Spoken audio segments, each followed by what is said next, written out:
as the championship points leader. He then, on the warm-up lap, made a mistake that stunned everyone. Just how much? Go push it down, he's gone now! This could be massive in the championship! That's huge! From the replay you can see, this rider refused to let go, and the bike flipped him right over. Luckily, he was completely unhurt, and he instantly jumped up and lifted his bike. But the bad news is, during that tumble, the bike's fairing under that huge impact was completely torn apart. So he rushed straight back to the pits, trying to get his crew to replace the parts. But shortly after he entered the pit lane, the team made an absolutely mind-boggling decision. The mechanics were already fitting the new fairing halfway on, and then they pulled it right back off. And even more unbelievably, they were about to send this rider out to battle.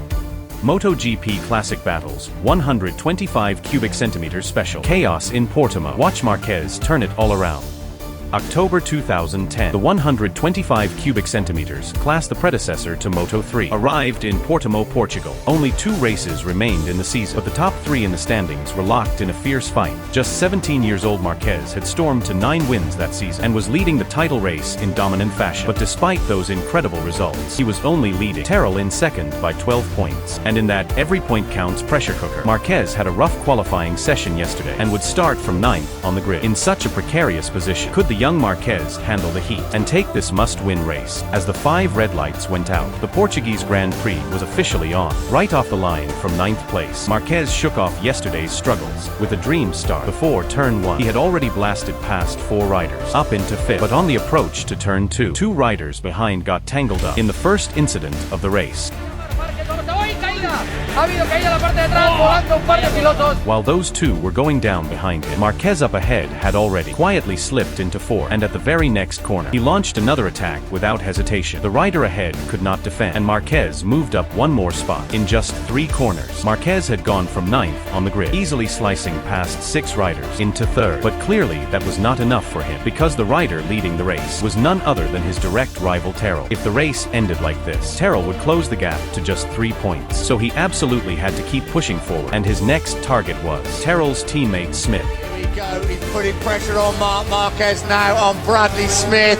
Smith trying to hold him up as for long as he can. Nico Tirol, his teammate, leads the way. Side by side they come down. Look at the speed difference. There is nothing Bradley Smith can do. But while the battle up front was heating up, the pack behind was suddenly caught up in another massive multi-rider crash. Ha tocado por Sense a Paul Espargaró, el compañero de equipo de Marquez en la montonera que ha liado, y esto puede ser bandera roja. The replay shows Marquez's teammate Cortez clipped Xiao ahead on corner exit and then slid off the track. Just as he was getting back up, a whole group of riders behind also crashed, and one of those sliding bikes ended up slamming right into Cortez as he stood up. That crash took another 5 riders out, becoming the second major twist of this race. Back to the action. After getting past Smith, Marquez kept the momentum rolling and started hunting down the leader Terrell. But right at that moment, the marshals trackside suddenly started waving white flags. Mira, lluvia, bandera de que está lloviendo en algunas partes del circuito. A white flag means the track conditions are wet right now, and riders can pit to change tires. But even in these extremely dangerous conditions, not a single rider on track wanted to come in and swap rubber. Unlike MotoGP, where riders can just pit and switch bikes. In this class, every rider only has 1 machine. A mid-race tire change eats up a ton of time, so unless absolutely necessary, riders will never willingly pit. So for safety reasons, race direction usually waits for the rain to get heavier and then throws the red flag to stop the race. But unfortunately, as the race went on, the rain didn't get any worse, and the red flag everyone was waiting for never came. And in this awkward limbo, behind them there was yet another 3rd crash of the race. Claro, hay caída de Fred, esto no está bien, Ahí tiene que haber algo. Ahí hay algo, This crash was different from the first 2. Both riders clearly hit a damp patch while leaned over in the corner, a scene that proved just how treacherous the track was. So almost every rider backed off the pace moments later in unspoken agreement. But on this danger-filled circuit, there was still one rider out there, pushing flat out and risking a fall, and that rider was Marquez. On lap 3, Terrell had still been ahead by over 2 seconds, but less than 2 laps later, the young Spaniard had completely erased that enormous gap. But just as Marquez was about to launch his attack on Terrell, rain droplets suddenly scattered across the camera lens, and that imminent battle was instantly put on hold. Yes, the red flag's out. Red flag is out. Tirol, Marquez, Smith, Espargaro. That's how they'll line up on the grid. We'll get an announcement in a few minutes of how many laps there will be. as the rain suddenly got heavier. Race control suspended the race immediately as the riders filtered back into the pits. The officials announced shortly after that the race would restart in 25 minutes. Soon 2 brilliant rainbows appeared in the sky. The rain gradually stopped, and the riders headed back out, ready for the warm-up lap before the second part. Due to the time limit, the remaining race was shortened from 16 laps to 9. And for Marquez, this should have been great news, because unlike the first start, he would line up in second place for the restart. But what nobody saw coming was that this good news would completely flip in the following warm-up lap because of Marquez making a fundamental error. Just how much? Go push it down, he's gone now. This could be massive in the championship. That's huge. And he's broken the front fairing. Can he get the bike back out there? Marquez had a massive mishap on the warm-up lap. The good part was he walked away fine and picked his bike right up. But the bad part, his bike's fairing was completely smashed in the incident, so he had to rush back to the grid to get it fixed. However, right then, he made yet another extremely wrong choice. No, se quiere meter en el pit lane, se quiere meter en el pit lane. Si se mete y se lo cierra, tendrá que salir atrás. Se ha metido en el pit lane. Se ha metido en el pit lane y ahora se ha metido en un lío. Quedan 2 minutos para cerrar el pit lane. 10 minutes until the restart, but the pit lane would close in under 2 minutes. The correct move was to ride the bike to the grid and fix it there. But in the panic, Marquez chose to head into the pit lane. That choice instantly threw the team into total chaos. The crew scrambled frantically, carrying the fairing to the pit lane to try and fit it. But there was barely a minute left before pit lane closed, and clearly time was not on their side, which led to the scene we saw at the very beginning. Sin cúpula. Yo esto lo haría en parrilla. Claro, esto hay que hacerlo en parrilla. Tenían que haber ido corriendo allí para no dejarle entrar al pit lane. Sal, mira. De acuerdo, correcto. Sal, rápido, vete. Pero que le van a hacer. No, pit lane cerrado. Marc va a tener que salir. Pit lane cerrado. ¡Qué lío! Bueno, ¡Qué pues lío! ahora va a salir último. El último, sale el último. Because Marquez failed to exit the pit lane in time, he was forced to start the race from dead last on the grid. And as we mentioned earlier, the race was already shortened to just 9 laps, which made things even worse for him. But what was done was done. The team manager told Marquez to reset his mind, and they began the repair, with the crew working in perfect sync. In under 3 minutes, the bike looked brand new again. And at that moment for Marquez, the only silver lining was, because so many riders crashed out in the first half of the race, his actual starting position was 16. But even so, the situation was still dire. The team managers were already in complete despair at this point. Puede salir, ver si por la parrilla y bueno, son 9 vueltas, ¿sabes? ¿Qué somos capaces de hacer? Coger el máximo de puntos posibles. Ahora, la realidad es esta. And in that atmosphere of despair, Marquez rolled back onto the grid. What they didn't know was that only one thought filled his mind right then: to make up for his mistake with everything he had. And as the 5 red lights went out once more, this dramatic roller coaster of a show was about to drop its final curtain.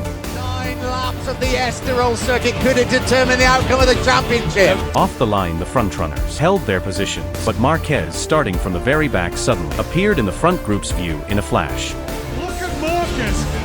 Marquez has made a cracking start from the back of the grid, and already round the outside he goes through. He knows he has to make a good start. Whoa. And he's almost past Espargaro already, from 17 to 4, or 5th, just behind Jonas Folger. What a start from Marquez. From the replay, you can see Marquez with an absolutely perfect launch blew past 6 riders right at the start without breaking a sweat. Then with his nimble line choices, he drifted from the inside to the outside. His needle threading style meant by the time he hit turn 1, he had already passed 11 riders. Then he kept the momentum going, and before turn 6, he attacked the inside line of 2 more riders. He's going to try and do everything he can to keep Marquez at bay. Marquez is already through on Jonas Folger, now on Pol Espargaro. Marquez is already up into 3rd position. In just half a lap, Marquez went from a hopeless last place to a stunning resurrection, muscling his way into 3rd. But he was not satisfied. The next lap, he clocked a 1 minute and 49.3 seconds, the fastest lap of the race, and immediately struck while the iron was hot, attacking Smith at the Parabolica with a bold move.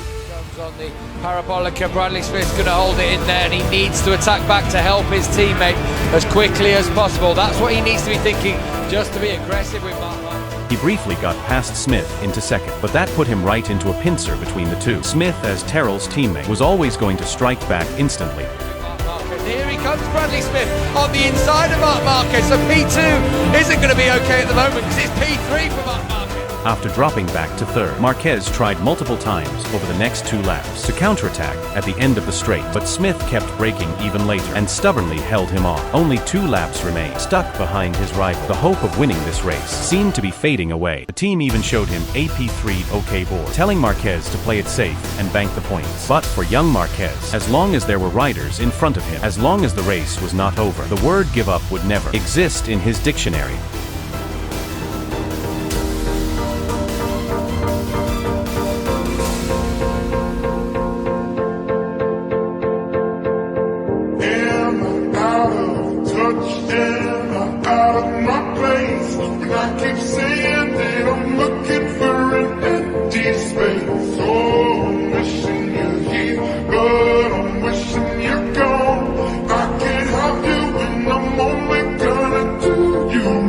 One lap to go. The most important lap in the 17-year-old's life, Marc Marquez. Surely he goes. Here he goes, up the inside of the control. Marquez leads the way. Here he comes into the interior, Parabolica. Nico Giroli's back in the lead, but on exit, Marc Marquez will reclaim it. Marc Marquez wins here in Portugal. Absolutely brilliant from Marc Marquez. Akiayo and Emilio Alfamora embrace. They know they've just taken a huge step towards the World Championship. After plunging into despair, Marquez, with his unbreakable will, rectified the mistake he had made earlier and pulled off this earth-shattering comeback. He also carried a 17-point lead into the final showdown of the season, and ultimately in Valencia he secured the first World Championship of his career. After this race, everyone could see that Marquez was something special, but few could have imagined that this hard-earned first title was just the tiny starting point of a truly legendary career.